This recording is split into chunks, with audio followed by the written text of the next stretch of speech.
Welcome to you, all of my friends, my students. मैं DN Sindhu. You are watching my YouTube channel, Perfect English of DN Sindhu. इसके पहले मैंने आपको formation of word पढ़ाया था suffix को लगाकर। तो पहले आपको बताएं कि सुफिक्स और प्रीफिक्स क्या है।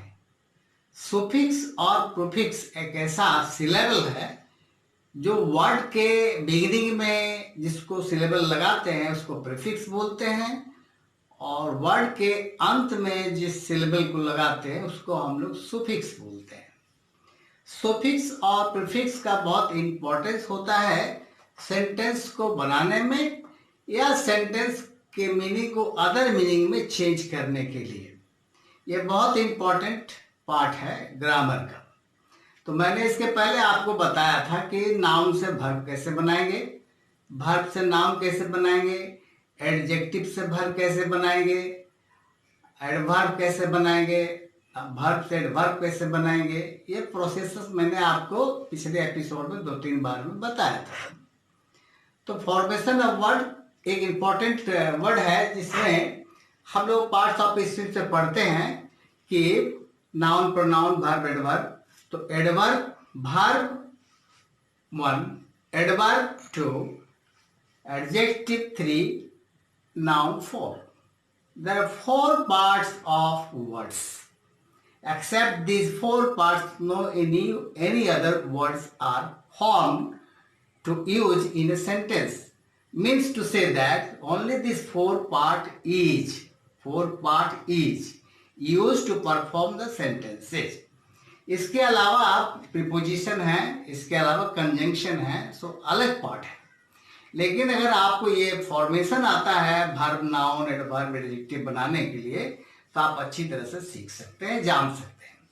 आज का क्वेश्चन है आपका हमारा prefix, used of prefix to form a new word. Prefix से हम लोग मैक्सिमम जो है एक नया वर्ड का निर्माण करते हैं। वर्ब का भी होता है, और सुफिक्स में ज्यादा से ज्यादा वर्ब, नाउन, एडवर्ब और एडजेक्टिव के शब्द बनाए जाते हैं। पिछले एपिसोड में आपने देखा कुछ ऐसे भी वर्ड हैं बिना सुफिक्स के, बिना प्रीफिक्स के भी नाउन वर्ब बनते हैं। जैसे एग्जांपल दिए मैंने आपको, I walk to college every day. I walk to college every day. यहां पर वॉक जो है वो वर्ब का काम करता है। इसी को देखिए मैं नाउन में इस्तेमाल कर रहा हूं, I take a long walk. I take a long walk every day in the morning. तो यहां पर वॉक जो हो गया नाउन का इस्तेमाल हुआ without using any prefix and suffix. इस तरह से भी शब्द बनते हैं। और इसके और भी शब्द हैं जिसको डबल, सिंगल या क्लिप कहते हैं। जैसे 2 वर्ड को मिलाते हैं हम लोग, tax plus free, free plus tax, free tax, tax free, tax plus free से फ्री टैक्स हो गया या टैक्स फ्री हो गया। दूसरा वर्ड है जैसे reading plus room, reading room. Bed plus room, bedroom. इसको हम लोग 2 वर्ड इस्तेमाल करके एक वर्ड का निर्माण करते हैं। अगला आइए, कुछ शॉर्ट वर्ड को शॉर्ट कर देते हैं। जैसे टेलीफोन, टेलीफोन को हम लोग कन्वर्सेशन में क्या बोलते हैं, फोन। माइक्रोफोन को हम लोग कन्वर्सेशन में माइक बोलते हैं। इस तरह से कई शब्द को छोटा कर दिया जाता है और कहीं 2 वर्ड को लगाकर एक वर्ड बनाया जाता है। ये सारे सुफिक्स और प्रीफिक्स में आते हैं। पर्टिकुलरली आज आपको हम ये प्रीफिक्स में बारे बताएंगे। प्रीफिक्स मोस्टली आज आपको बहुत इंपॉर्टेंट है पार्ट, कि देखिए मैंने प्रीफिक्स में I M, E M, I R, E L, D E, U N, D I S, dis, M I S, mis, non का यूज किया है। तो ये रहा आपका वर्ड। इसके पहले मैंने बिगिनिंग में, at the beginning of the words you used here prefix इम प्लस प्योर। तो बन गया इम प्लस प्योर, इम्प्योर। यहां पे लिखेंगे इम्प्योर, इम्प्योर। का मतलब हुआ निगेटिव सेंस में आता है। ऑलवेज हम लोग इसको लगाते हैं, ये जो लगाते हैं इसका मतलब है निगेटिव। निगेटिव माने नहीं में आता है, ना बोलते हैं जिसको। यहाँ इम लगाया तो हो गया प्योर में इम्प्योर, माने अशुद्ध, शुद्ध नहीं है। उसी तरह से पॉसिबल में लगाया इन तो इसका अर्थ हो गया संभव नहीं है। प्रॉपर में लगाया इन तो हो गया इम्प्रॉपर, का मतलब अनुचित है, उचित नहीं है। उसी तरह से आइए इन में लगाया डिसिप्लिन तो हो गया इनडिसिप्लिन। डिसिप्लिन का मतलब अनुशासन, इनडिसिप्लिन का मतलब उसका अपोजिट हो जाता है निगेटिव, अनुशासनहीन। यहां पर देखिए विजिबल पे लगाया इनविजिबल, अदृश्य। यहां पर लगाया कंप्लीट में इन तो इनकम्प्लीट, जो पूरा नहीं हुआ है। तो हमेशा ये निगेटिव पॉइंट को ही बताता है। I R plus religious, irreligious, अधार्मिक लोग को बोलते हैं इरिलीजियस। नेक्स्ट आइए, उसी में हमने आई आर लगाया है। आई आर तो हो गया इरिस्पॉन्सिबल, इरिस्पॉन्सिबल।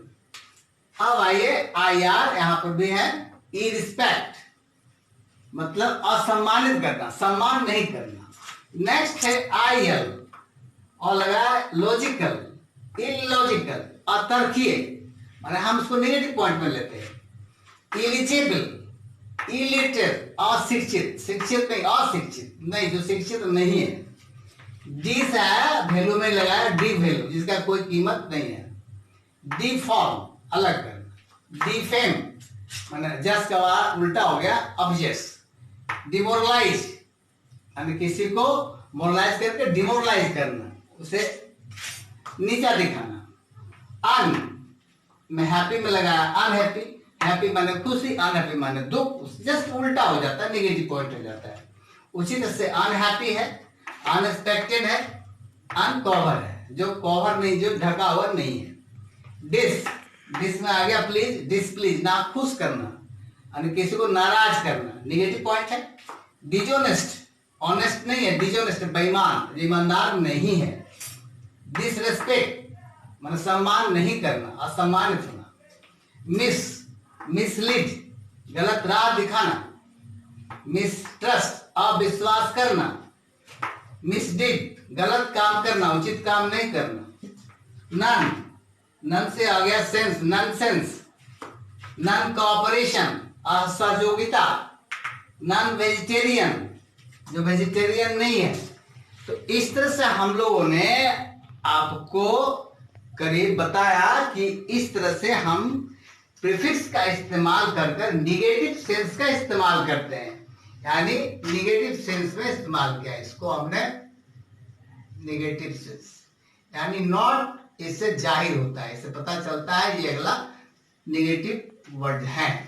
ये मैंने आपको अभी प्रीफिक्स का कुछ वर्ड, सुफिक्स, प्रीफिक्स का कुछ वर्ड लगाकर आपको मैंने एक नया शब्द बनाया जिसका मीनिंग होता है निगेटिव में, नॉनसेंस में। अगला स्टेप आप देखिए, और भी प्रीफिक्स लगाकर और भी दूसरे शब्द बनते हैं जिसका अर्थ अलग हो जाता है। ये आपको अगला पड़ाव ले चलते हैं। प्रीफिक्स के इस्तेमाल करने से change the meaning of the word, इसका मीनिंग बदल जाता है, ऑपोजिट नहीं होता है। पहले मैंने आपको ऑपोजिट बताया था जिसमें निगेटिव सेंस होते हैं, इसमें निगेटिव सेंस नहीं है बल्कि मीनिंग ही बदल जाता है। ये मैं री प्रीफिक्स का इस्तेमाल किया फंड में, ये सिलेबल हुआ री, तो री प्लस फंड, रिफंड मतलब लौटा देना। उसी तरह से राइट में ली लगाया तो री राइट मतलब फिर से लिखना। रिकॉल मतलब बुलाना, फिर से बुलाना। नेक्स्ट आइए EM, EM plus power, empower. ये हमने आपको बताया था, आपको इसमें भर बनाने के लिए, माने एडजेक्टिव में आपको हम इम लगाया था तो वो भर्ब हो गया था, इम्पावर। लेकिन हम जब सुफिक्स पे लगाते हैं, सुफिक्स में भी लगते हैं, प्रीफिक्स में भी लगते हैं, तो हो गया इम्पावर मतलब शक्तिजात, शक्तिशाली बनाना या शक्तिकरण करना। इम्बॉडी, शरीर ग्रहण करना, फिर से शरीर को प्राप्त करना। इम्बार्क, इम्प्लान। अब आइए नेक्स्ट है EN, इन डेंजर, खतरे में डालना। इनेबल मतलब योग्य बनाना, टू मेक एबल जिसको बोलते हैं। इन लिस्ट, लिस्ट बनाना या लिस्ट में डालना, सूची नामांकन तैयार करना। इन रिच अच्छा बनाना, बड़ा बनाना, अमीर बनाना, मतलब इस ढंग से माने गुड सेंस में काम आते हैं। इन स्लैब गुलाम बनाना। नेक्स्ट आइए प्री, मैच्योर के साथ लगाया मैंने तो हो गया प्री मैच्योर, और समय से पहले परिपक्व हो जाना, समय से पहले। ये प्री बताता है बिफोर ऑफ टाइम। प्रीपेड यानी पैसा आप पहले दे दें, जो आपको देना है, you will have to pay before to take in use, उसको बोलते हैं प्रीपेड। प्री स्कूल, स्कूल जाने से पहले ही आपको बच्चों को क्या पढ़ाना लिखाना है। So you will have to be completed to your students and wards before going pre-school. You will have to teach them in your at home. Predict जिसको हम लोग कहते हैं कि भविष्यवाणी, पहले कह देना। मिनी, मिनी का मतलब छोटा होता है। अब कार में लगाया मिनी तो हो गया छोटी गाड़ी। स्कर्ट मिनी लगाया तो मिनी स्कर्ट, छोटा सा स्कर्ट या छोटा आप शर्ट भी बोल सकते हैं। मिनी पेन यानी मिनी मतलब छोटा रूप देना। मिनी किसी भी हम नाउन में लगा सकते हैं। मिनी कंप्यूटर, छोटा सा कंप्यूटर। मिनी का मतलब होता है छोटा। अब आइए सेमी, सेमी सर्कल, सर्कल के करीब से उसके जैसा। उसके बाद है सेमी, क्या है छोटी सी। नेक्स्ट आइए सेमी कॉलन, कॉलन। अब आइए सेमी का मतलब था छोटा। सेमी सर्कल करीब, उसके नजदीक, सेमी सर्कल जैसा। सेमी डार्कनेस कम, यहाँ का मतलब होता है कम। सेमी कॉलन जो हम लोग कॉलन देते हैं, ये सेमी कॉलन इस तरह से।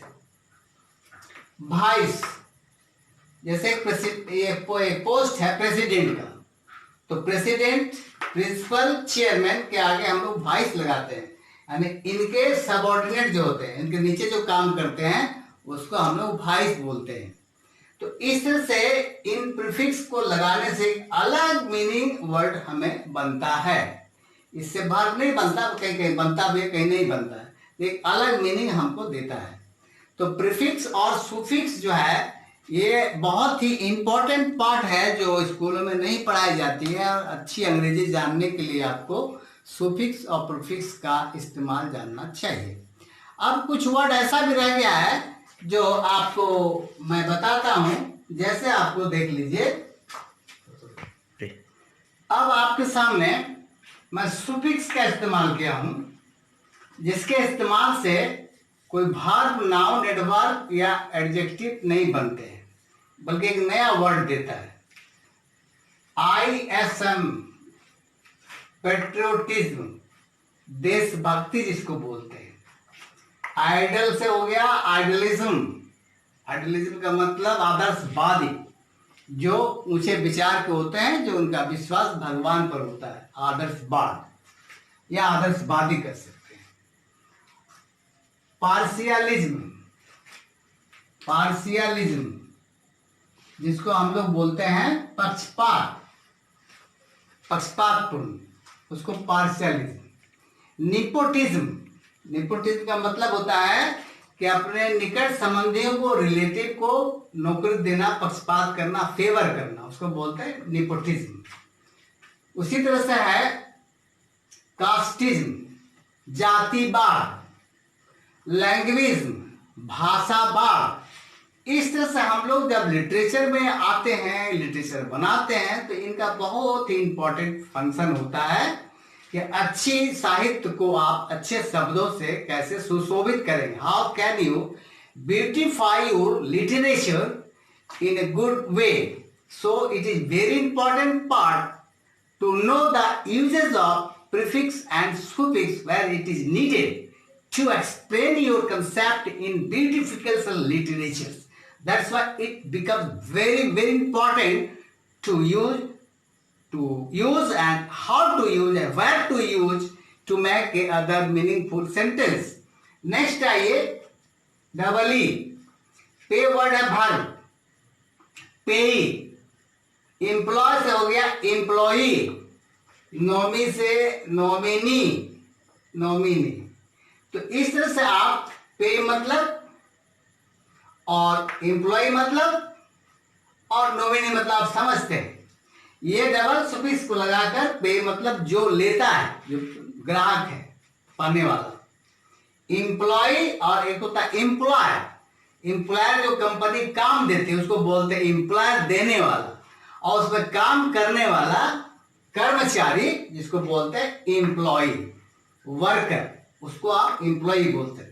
एक वर्कर होता है जो घर में वगैरह इधर उधर काम करते हैं, उसको वर्कर बोलते हैं। लेकिन एम्प्लॉय का मतलब ही is working under a certain company who has been paid particular salary, उसको बोलते हैं particular have to do the work particular time for particular time and particular wages given by the other companies to the workers, that is called employee. Nominee, उत्तराधिकारी, उसको हम बोलते हैं हमारे बदले में किसी हमारे नॉमिनी को, हम नहीं रहेंगे या हमारे चाहेंगे तो हम दूसरे को अपने नॉमिनी दे सकते हैं, उत्तराधिकारी जिसको बोलते हैं नॉमिनी।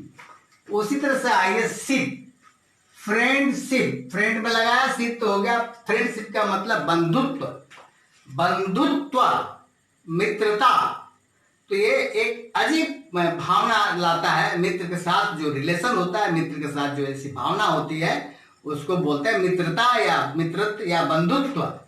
उसी तरह से आएगा मेंबरशिप, आप किसी भी विभाग के मेंबर हैं तो उसमें आप जुड़े हुए हैं तो आप कह सकता है कि आपके पास मेंबरशिप है कि नहीं।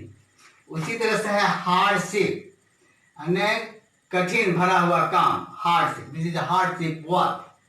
उसी से लेक्चरशिप, अगर आप कॉलेज में पढ़ाते हैं या कहीं भी पढ़ाते हैं, स्कूल में पढ़ाते हैं, तो आप जो लेक्चर देते हैं, लेक्चर मतलब literacy, to give a knowledge, to teach the students, that work is functioning and done by the person and that you can say the work deeds is called lectureship.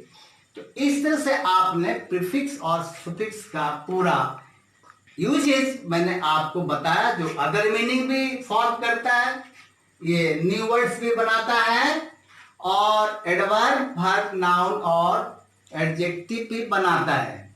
आपने parts of speech में पढ़ा है noun, verb, adjective, adverb.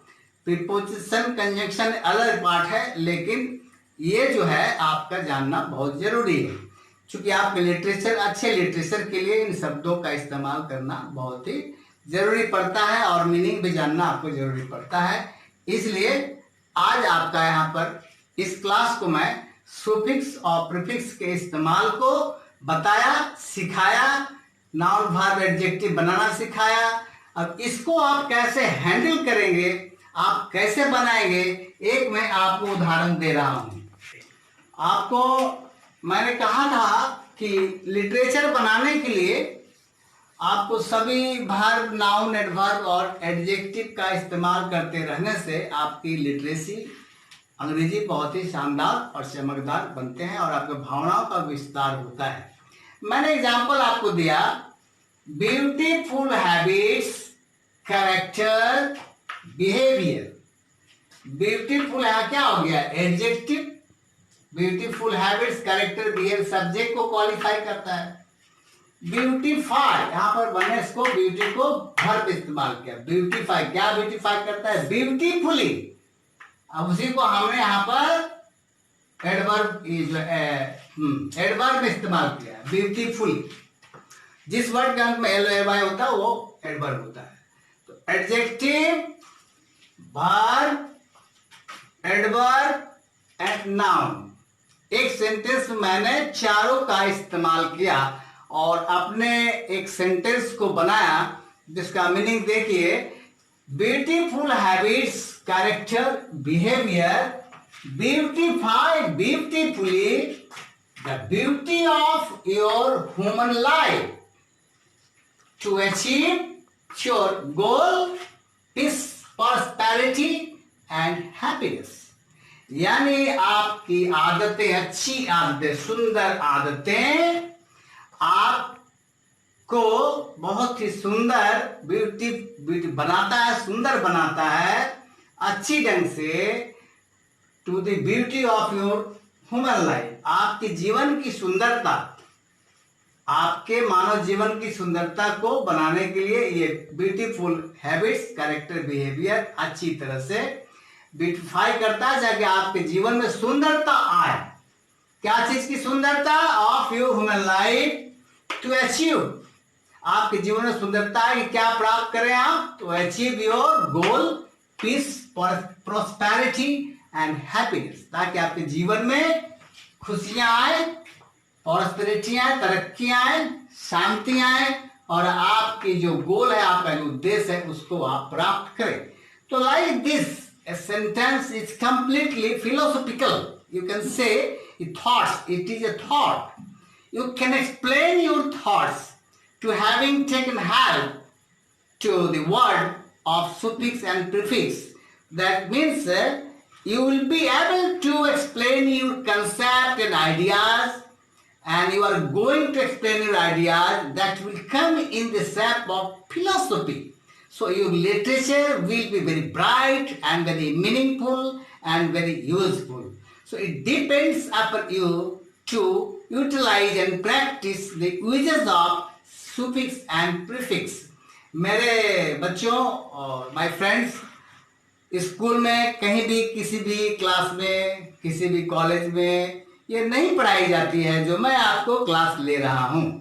मैंने formation of word का class लिया, आपको बताया कैसे आप फॉर्म करेंगे। सुफिक्स और प्रीफिक्स का इस्तेमाल इसके मदद से, without help you can't make and form the sentence of verb, noun and adjective and adverb and the other meaning of words. तो ये आपका चैप्टर सुफिक्स और प्रीफिक्स का खत्म हो गया। अब आपका अगला चैप्टर मैं बताऊंगा, लेकिन अब तक जो पढ़ाया हूं और बताया हूं एक अच्छी लिटरेसी के लिए और अच्छे स्टैंडर्ड के स्टूडेंट्स के लिए। बाकी जो बिलो स्टैंडर्ड के स्टूडेंट्स हैं, जैसे 6, 7, 8, 9, 10 हैं, उनके लिए और भी चीज़ें हैं, आर्टिकल्स हैं, यूजेस हैं, दी का यूजेस है, आर्टिकल का यूजेस है। आपका टेंस पढ़ा चुके हैं, एक्टिव पैसिव पढ़ा चुके हैं, नरेशन पढ़ा चुके हैं, और भी पढ़ाने हैं, ट्रांसफॉर्मेशन पढ़ाने हैं, डिग्रीज पढ़ाने हैं। इसके अलावा एक बहुत इंपॉर्टेंट चैप्टर है इंग्लिश लिटरेचर में, जिसको बोलते हैं प्रीपोजिशन। प्रीपोजिशन एक ऐसी चीज है जिसका इस्तेमाल बहुत बहुत इंपॉर्टेंट होता है। यानी प्रीपोजिशन डबल भी होते हैं, सिंगल भी होते हैं। तो उसका इस्तेमाल, उसका यूजेस बहुत शानदार है, बहुत मजेदार है, बहुत इंटरेस्टेड है। एक ही प्रीपोजिशन को मैं एक वर्ड में दूसरे, एक वजह से पुट है, पुट में ऑन लगाया, पुटन हो गया, पुट इन लगाया, पुट इन हो गया, पुट ऑफ हो गया, तो अलग अलग मीनिंग हो जाएंगे। प्रीपोजिशन लगने से अलग अलग मीनिंग हो जाते हैं। ये बहुत ही इंपॉर्टेंट चैप्टर है प्रीपोजिशन का। इसका कोई नियम नहीं होता है, इसका कोई सूत्र या फार्मूला नहीं होता है। जैसे मैंने आपको सुफिक्स प्रीफिक्स का एक फार्मूला बताया, ये लगाने से, ये वर्ड लगाने से एडवर्ब बनते हैं या एडजेक्टिव बनता है या नाउन बनते हैं। लेकिन प्रीपोजिशन एक ऐसा चैप्टर है जिसका कोई भी सूत्र या फार्मूला नहीं होता है। लेकिन मैं आपको उसके बारे में भी आपको बताऊंगा कि कितने टोटल प्रीपोजिशन होते हैं, कितने टोटल कंजंक्शन होते हैं। एक प्रीपोजिशन एक वर्ब में, जैसे मान लीजिए आपने गेट लिखा, गेट में एक प्रीपोजिशन जोड़ दिया अप, तो गेट अप हो गया, उसका मीनिंग दूसरा हो जाएगा। गेट डाउन का मतलब अलग हो जाएगा, गेट ऑन का मतलब अलग हो जाएगा। तो preposition gives a very separate meaning. It's very very important to use preposition, और बहुत लोग नहीं जानते, और इसका कोई सूत्र और फॉर्मूला नहीं होता। Next chapter I will see, and you will see in the board, and I will take the part of preposition, and it is very long chapters, that's why it will take so much time. With the last of thanks to all of you that you have given a long time to watch my this YouTube channel of Perfect English. अब सवाल है कि आपको अगर अच्छा लगता है, आप समझते हैं, आपको कुछ फायदा हो रहा है, या आपको इससे कुछ अच्छा नॉलेज मिल रहा है, तो इसका प्लीज हमें आप रिस्पॉन्स दें। It is my request to you, please comment में कि हाँ सर बहुत अच्छा लगा, या आप इसको रिपीट करें, या नहीं समझ में आए दोबारा पढ़ाएं। तो इस तरह से आपका कमेंट आता है तो मुझे एक बड़ी खुशी होती है। With the last words to all of you, thanks, many thanks from my word of heart to you, with the request, if do you feel interest, and if do you have a longing to know better English, if you liked, then you this channel, please you like, subscribe and share among your brothers. I do hope this keep with you. Thank you so very much.